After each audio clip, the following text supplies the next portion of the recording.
Be you foolish, Mary Warren? Be you deaf? I forbid you leave the house, did I not? Why shall I pay you? I'm looking for you more often than my cows. I only come to see the great doings of the world. I'll show break June under arse one of these days. Now get you home. My wife is waiting with your work.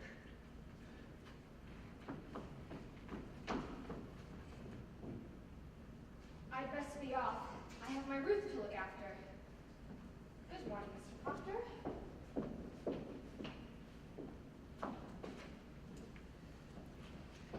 I had almost forgotten how strong you are, John Proctor. What's this mischief here? She's only gone silly somehow. The road past my house is a pilgrimage to Salem all morning. The town is mumbling. Oh, Podge. We were dancing in the woods last night. My uncle leaped in on us. She frightened us all. Oh, you're wicked yet, aren't you? You'll be clapping the stops before you're 20. Give me a word, John. A soft word. No, Abby, that's nothing. You come 5 miles to see a silly girl fly? I've come to see what mischief your uncle be brewing now. You'll put it out of mind, Abby. John, I'm waiting for you every night. I give you no hope to wait for me, Abby. I have something better than hope, I think. Abby, you'll put it out of mind. I'll not be coming for you more. Sure was sporting with me. You know me better. I know how you clutched my back behind your house and sweated like a stallion whenever I come near. When did I dream that? It were she put me out. You cannot pretend it were you. I saw your face when she put me out. You loved me then and you do now. Abby, that's a wild thing to say. A wild thing may say wild things, but not so wild, I think. I've seen you since you put me out. I've seen you nights. I have hardly stepped off my farm this 7th month. I have a sense for heat, John. Yours has drawn me to my window. I've seen you looking up, burning in your loneliness. Do you tell me you've never looked up at my window? I may have looked up. And you must. You are no wintry man. I know you, John. I know you.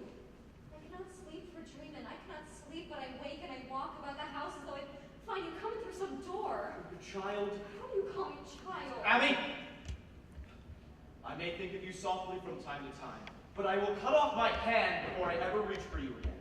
Put it out of mind, Abby. We never touch. Aye, but we did. But we did not. I marvel how strong men may let a sickly wife. You'll speak nothing of Elizabeth. She is blackening my name in the village. She's telling lies about me. And you fed to her. Do you look for a whipping? I look for John Proctor that took me from my sleep and put knowledge in my heart. I never knew the lying lessons I was being taught by all these Christian women and their covenanted men. And now you bid me tear the light out of my eyes. I will not. I cannot. You loved me then, and whatever sin it is, you love me yet. Pity me, John. Pity me. Abigail.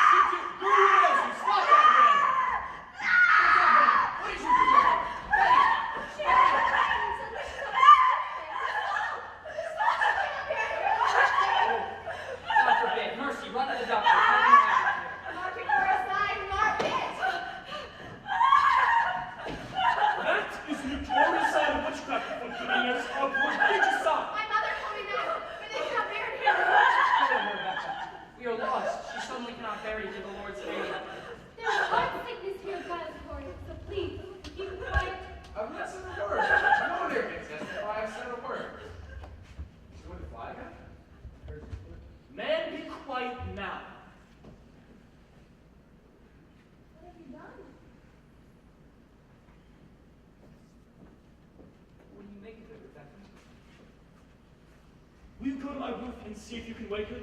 I think she'll wake in time. Pray, calm yourselves. I have 11 children, and I am 26 times a grandma, and I have seen them all through their silly seasons. And when it come on them, they will run the devil bow-legged keeping up with their mischief. I think she'll wake when she tires of it. A child's spirit is like a child. You can't catch it by running after it. You must stand still, and for love, it soon itself will come back. Aye, that's the truth of it, Rebecca. This is no silly season. Rebecca, my Ruth is bewildered. Rebecca, she cannot eat. Well, perhaps she is not hungered yet. I hope you are not decided to go in search of loose spirits, Mr. Paris. I've heard promise of that outside. There's a wide opinion running in the parish that the devil be among us. I would satisfy those people that they are wrong. Then let you come and call them wrong. Did you consult the wardens before you called this minister to look for devils? He's not coming to look for devils. Then what's he coming for? There be children dying in the village. I see none dying. This society will not be a bag to swing around your head, Mr. Putnam. Did you consult the wardens before you called this minister?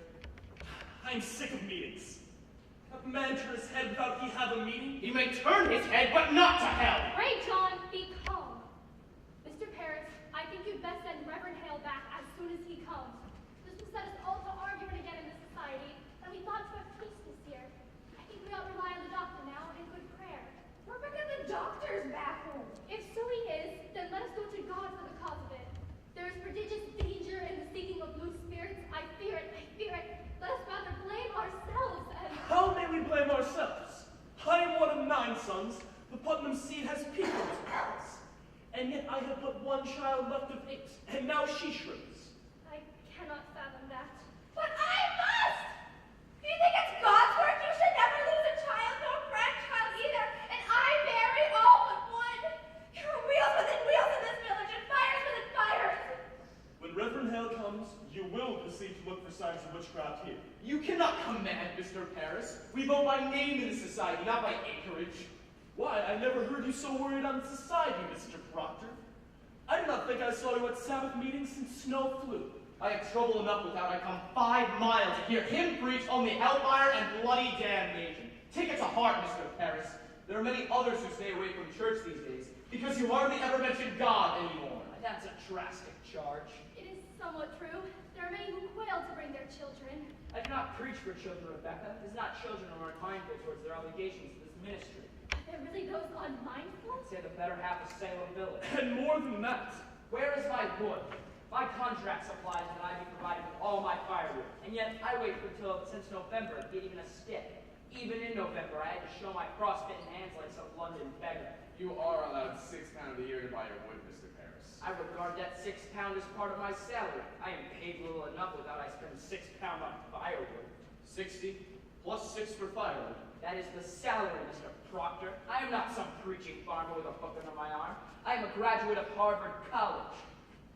I am well instructed in arithmetic. Mr. Corey, you will look far for a man of my time at £66 a year. I left a thrifty business in Barbados to come and serve the Lord. I do not fathom why I am persecuted here. I cannot offer up 1 proposition without a howling riot of argument break out. I often thought the devil must be amongst you. I do not understand you people otherwise. Mr. Paris, you are the first minister to ever demand the deeds in this house. Don't a minister deserve a house? To live in, yes. But to ask ownership is like you shall own the meeting house itself. The last meeting I were at, you spoke so long on deeds and mortgages, I thought were an auction. I want a mark of confidence is all. I am your 3rd minister in 7 years. I do not want to put out like a cat whenever some majority feels the wind. You people don't seem to understand that a minister is a man's lord, is the Lord's man in the parish. He is not to let me cross and contradicted. I. What are we, Quakers? We are not Quakers, and you can tell that to your followers, Mr. Proctor. My followers. There's a party in this church. I am not blind. There is a faction and a party. Against you? Against him in all authority. Then I must find it and join it. He does not mean that. He confessed it now. I mean it solemnly, Rebecca. I like not the smell of this authority. No. No, you cannot bring charity with your minister, John. You are another kind. Clasp his hand, make your peace. I have crop to sow and lumber to drag home. What say you guys? He says there's a party. Let's find that party. I've changed my opinion of this man, John. Mr. Paris, I do beg your pardon. I never thought you had so much iron in you. Why, thank you, Giles. It suggests to the mind what the trouble's been all these years. Think on it. Wherefore is everybody suing everybody else? Think on it now. It's a deep thing and dark as a pit. I've been 6 times in court just this year. Is it the devil's fault that a man cannot say good morning without you clap him for defamation? You're old, Giles, not hearing so well as you once did. John Proctor, I believe it was last month when you publicly said I burned the roof off of your house and I had to pay you for it. I never said no such thing, but I paid you for it, so now I hope I can tell you death without charge. Come along, Giles, help me drag my lumber home. A moment, Mr. Proctor. What lumber is that you're dragging, if I may? My lumber, from my forest, out by the riverside. What? We surely are gone wild this year. What anarchy is this? That tract is in my bounds, Mr. Proctor. It's in my bounds. Your bounds? I bought that tract from Goody Nurse's husband 5 months ago. Well, he had no right to sell it. It stands clear in my grandfather's will that all the land between the Your grandfather had a habit of willing land that never belonged to him, if I may say plain. That's God's truth. He nearly willed away my North Pasture, but he knew I'd break his fingers before I'd let him say his name. You load one oak of mine and you'll fight to drag it home. Aye, and we'll win 2 buttons, this fool and I. Come on. I'll have my men at you, Corey. I'll clap a ring on it. Pray, someone's please. Oh, why, Mr. Hale, it's lovely to see you again. Oh, wow, they're heavy. They must be. They're packed with authority. We're unprepared. She'll be hard study if it comes to tracking down the old boy. You cannot be Rebecca Nurse. I am, sir. Do you know me? It's strange how I know you. But I suppose you look as a good soul should. We've all heard of your great charities in Beverly. Do you know this gentleman? Thomas Putnam and his good wife, Anne. Putnam, I had not expected such distinguished company, sir. Well, it doesn't seem to help us today, Mr. Hale. We look to you to come to our house and save our child. Your child does still? Her soul seems blown away. She sleeps, and yet she walks. She cannot eat. Cannot eat. Do you men have children? No, no. These are farmers. John Proctor. Who doesn't believe in witches? I never spoke on witches one way or the other. Will you come, guys? No. I think not. I have some few queer questions of my own, Nestus. I've heard you be a sensible man, Mr. Hale. I hope you leave some of it in sale.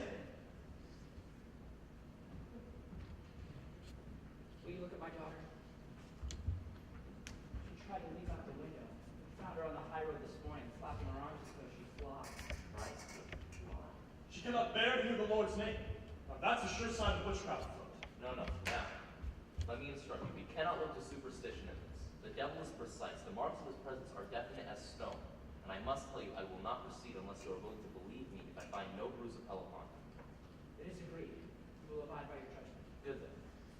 Now, what were your first signs of this strangeness?